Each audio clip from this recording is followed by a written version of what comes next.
As the days go on, the Crystal Hollows update is looking even better and better, with right now the Crystal Hollows update being one of the best updates in the game for money-making methods of all time. Not only does it have amazing early and mid-game money-making methods, but it's also got some really good NPC-backed money-making methods for the late and end-game players as well. As we find more stuff about this update, it's starting to look like one of the better ones that we've ever gotten. One of the best parts about this update is that it's extremely beginner friendly, and most of the money making methods that are up right now seem to be fairly consistent and are also ridiculously good for those of you that don't have amazing gear. For example, in today's money making method, I'm going to be showing you guys how to make 3 to 4 million coins an hour just by farming some mobs called Automatons in the Crystal Hollows. Before we do get started on today's video, if you have seen other videos by me or you do end up enjoying this video, please do consider leaving a like and subscribing. It helps out so much, way more than you think. And you can always unsubscribe later if I start making trash content. Like always, if you have any questions for me, have any concerns, want to know what my mod or resource packs are, or want to join in on some giveaways, consider joining our Discord server. The link will be in the description. We'd love it if you joined. But if you're here for the actual video, let's get straight into it. Now, like I said before, the Crystal Hollows has a ton of great money making methods. In fact, I've made videos on 2 before, which is going to go to sludge farming and lava fishing. If you don't already know what sludge farming is, I highly recommend you check out that video because sludge farming is really OP.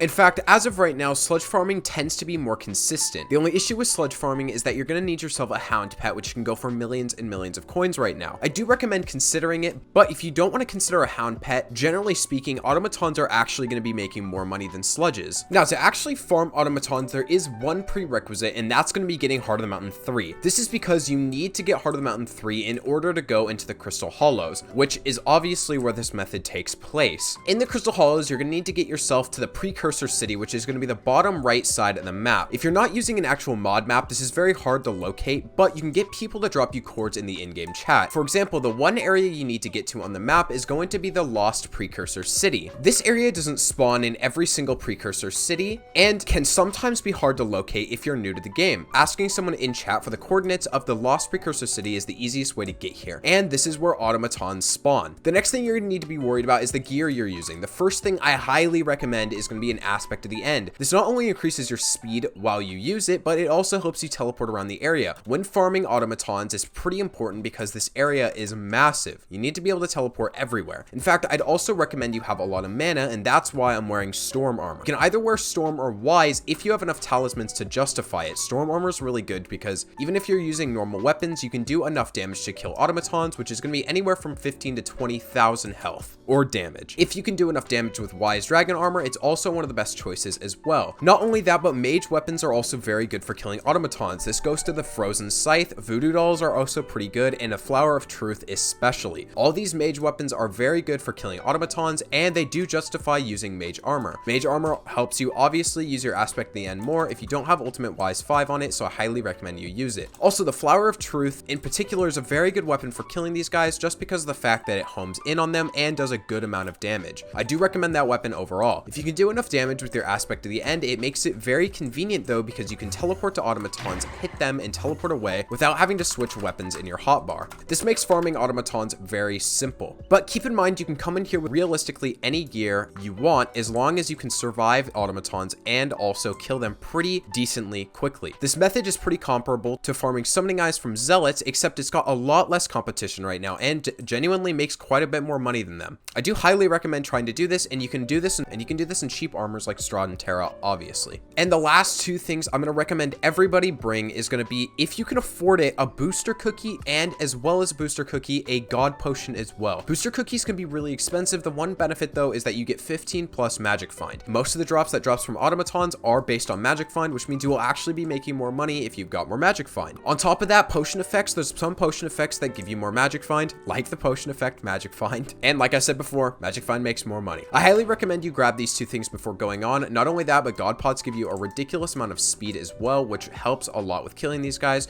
and they give you a lot of extra things that can help you do more damage. Now, luckily, killing automatons is actually really simple. There's not really a huge technique needed. All you need to do is run around the Lost Precursor City. Running around all these flat areas makes them have a good chance of spawning in. Not only that, but they make a really loud noise when they spawn in, so all you're going to want to do is teleport around, and they'll spawn in all around you. Like so. Really, you're just going to want to teleport around with your aspect to the end and go to these flat areas and listen for when they spawn. When playing enough, you'll get really good at routing this out to do this as quick as possible. Now, I'm going to try to avoid killing these guys as much as possible because I actually do have drops from a previous 30 minutes I did to test the rates of this money-making method. And in fact, if we combine the prices of all of these items that I got within a 30-minute span together, you'll see that all of these items were worth about 1.7 mil in total. This was in a 30-minute span, so you can tell that if you double that, because 30 minutes plus 30 minutes is 60 minutes, you can see that an hourly rate for this money-making method is going to be around 3 to 4 mil. Now, unlike sludges, this money-making method is somewhat inconsistent, and there are some people that make anywhere around 6 million an hour, 5 million an hour, 4 million an hour, and technically you can make 0 coins in 1 hour. It's just really unlucky if you do. But generally speaking, a very consistent amount of money to make during this method is going to be around 3.5 mil per hour. On top of this, the more magic find you have, the more money you're going to. So using things like booster cookies, sorrow armor, and pets like the black cat, for example, are going to be extremely good for this method because you're going to get more magic find. Anyways, guys, that's going to conclude the video. Thank you very much for watching. If you did end up enjoying this video, please do consider leaving a like and subscribing. Helps a lot, and you can always unsubscribe later if you'd like. Please don't. Like always, see you guys in the next one. Peace out.